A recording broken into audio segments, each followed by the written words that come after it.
il a vu un tas de choses dont il va nous parler. Il a écrit plusieurs livres, dont Tout commence après et Témoignage d'éternité. Il est avec nous ce soir. Bonsoir. Bonsoir, monsieur l'évêque. Alors, avant toute chose, avant que vous m'expliquiez ce qui s'est passé, ça a pris 40 ans avant que vous décidiez de le dire sur la place publique. Oui, tout à fait, parce que j'ai vécu quelque chose de tellement extraordinaire, tellement exceptionnel, que je ne pouvais pas en parler vu l'état des gens tels qu'ils étaient à ce moment-là. Vous aviez peur qu'on se moque de vous? Exactement. Je me disais que si je racontais mon histoire, qui est tellement extraordinaire, je finirais dans un hôpital psychiatrique. J'ai même eu quelques réflexions avec mon chirurgien, ma mère notamment, qui n'ont absolument pas compris ce qui m'était arrivé. Alors, parlons-en de ce qui vous est arrivé. Vous étiez jeune, vous aviez une vingtaine d'années à l'époque. J'avais 20 ans. J'étais au service militaire.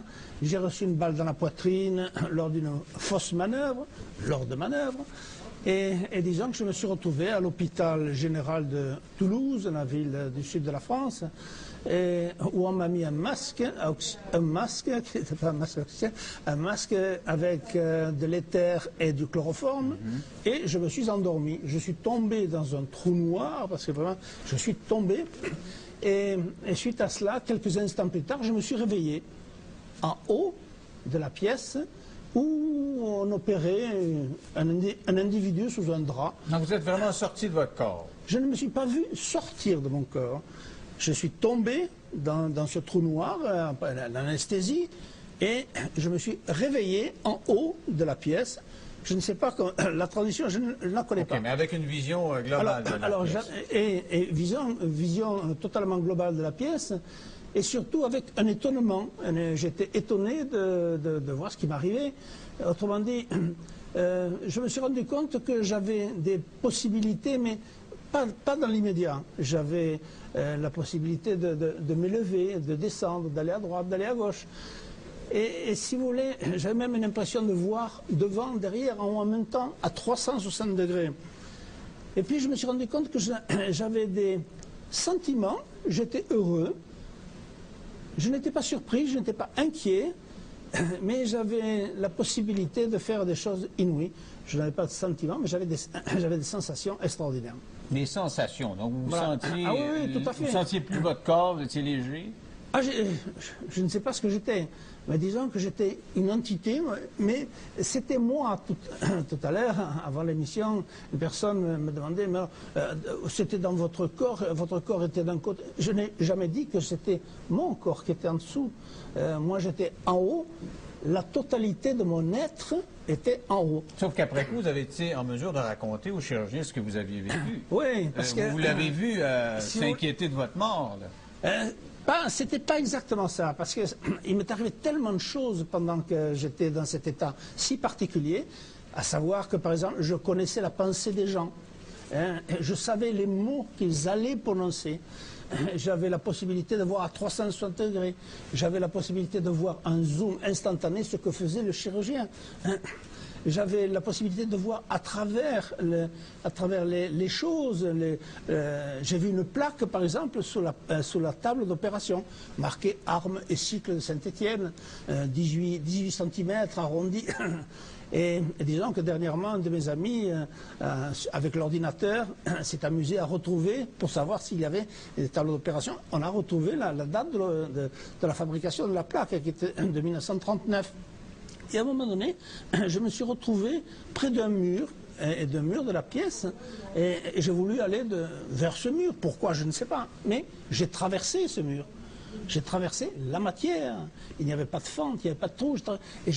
En même temps que je vous parle, je me vois traverser. C'est ça qui est extraordinaire.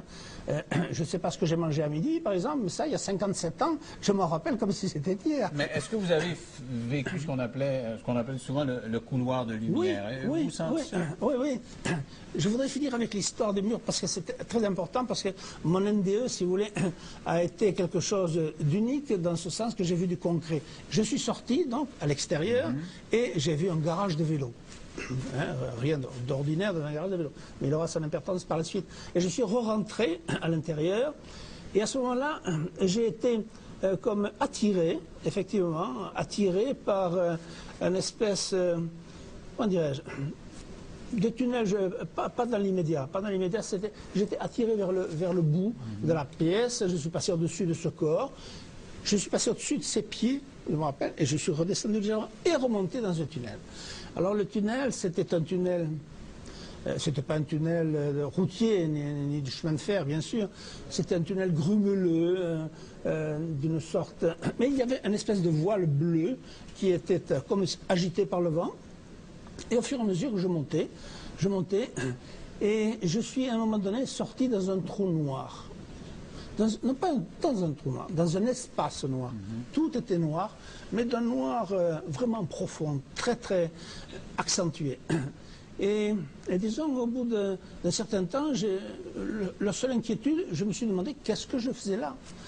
Jusqu'au moment où, au fond, j'ai vu une espèce de lueur venir vers moi. Cette lueur, c'était comme vous savez, un matin d'hiver où il fait très noir et vous voyez le soleil se lever. Et à ce moment-là, cette lueur arrive vers vous. Et disons, au fur et à mesure que cette lueur arrivait vers moi, je me sentais de plus en plus heureux. Et de lueur, elle s'est transformée en lumière. Mais une lumière non, le mot ne convient pas, elle n'éblouissait pas. Une lumière exceptionnelle, d'une force, plus forte qu'un flash de photographe, plus fort qu'un arc électrique. Et cette lumière est venue vers moi et m'a entouré. Et elle m'a entouré, et alors je vais vous dire quelque chose qui va vous paraître complètement farfelu, et cette lumière m'a parlé. Et ça disait quoi? Ça disait, c'était pas des mots. Si vous voulez, c'était de la télépathie, je ne sais pas ce que c'est, mais il y a eu une symbiose, il y a eu une harmonie, il y a eu, comment dirais-je, une affection. Cette lumière m'aimait. Hein, c'est bizarre de dire ça. Et vous sentiez ça, c'était vraiment dans vos sentiments à vous, de l'amour. J'étais dans un bonheur infini.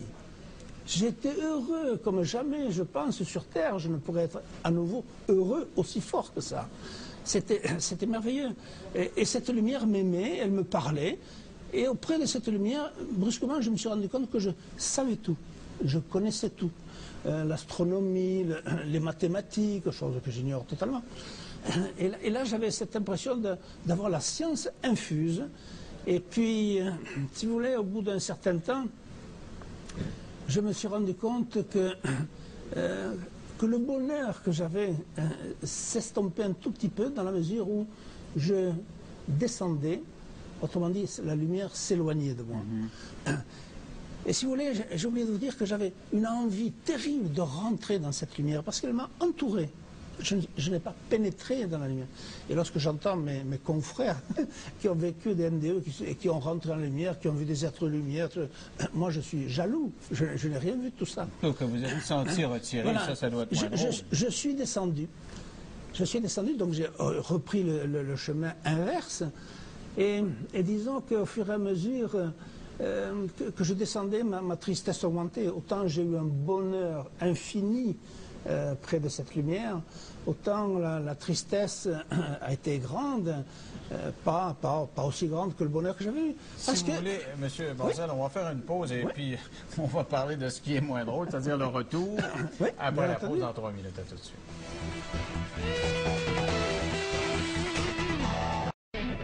Alors avec moi, Jean Borzel, qui a écrit Témoignage d'éternité, tout commence après. Il a vécu une expérience de mort imminente. Alors là, on en était au moins drôle. Vous revenez dans votre corps. Oui. Ça se passe comment?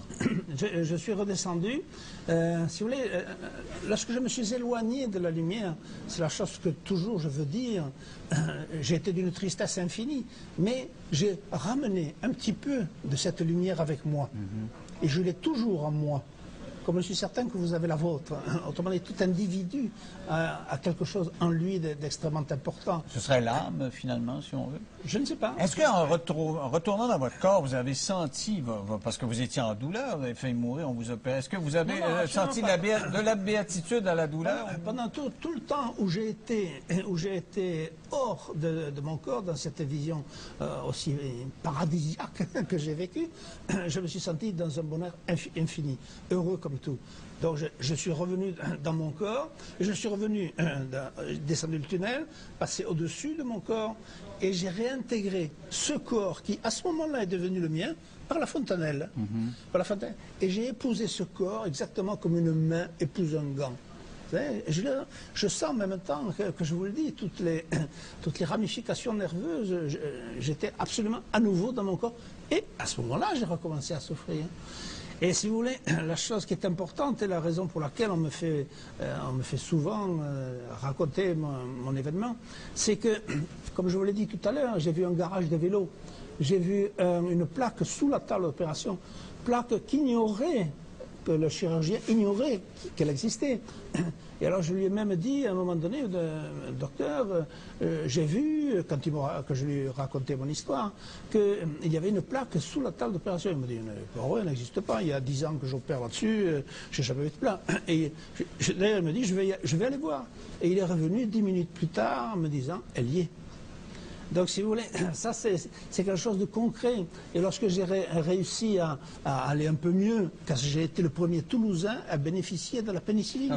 Vous êtes un des rares à avoir documenté votre cas d'expérience. Vous, personnellement, qu'est-ce que vous en tirez comme leçon? Est-ce que vous croyez maintenant à la vie après la vie, ou si c'est simplement une sensation sublime qu'on connaît avant le néant, d'après vous, c'est quoi?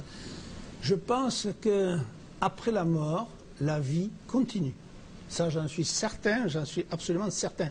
Et c'est la raison pour laquelle chaque fois qu'on me demande, comme Femmes Internationales, Mur Brisé, qui m'ont demandé de faire une conférence que je ferai vendredi chez eux, il se trouve que je voudrais faire passer un message, que la mort n'est pas une fin. Ça, c'est absolument indispensable. Et tous les gens qui ont vécu CNDE n'ont jamais plus peur de la mort. J'ai peur de mourir. Vous n'avez plus peur de la mort, là? Non. Non, j'ai plus peur de la mort. Vous me diriez, vous allez mourir le 15 janvier. Le 15 janvier, c'est un fait. Je vais mourir le 15 janvier parce que je vais revoir cette Donc vous dites aux gens qui nous regardent et qui seraient éventuellement condamnés, n'ayez pas peur. Voilà. Évidemment, la souffrance, c'est quelque chose de terrible, c'est quelque chose d'affreux. Mais sachez une chose, c'est que de l'autre côté, on vous attend. Et que ça va être merveilleux, ça va être une nouvelle vie. Alors, votre conférence vendredi 2 novembre, 19h à Montréal. Merci beaucoup, M. Morzel. C'était extrêmement intéressant. J'étais ravi et honoré de vous participer. Avec un grand plaisir partagé. Merci d'avoir été là. On va se retrouver demain à l'heure habituelle. Bonne soirée. Bye bye.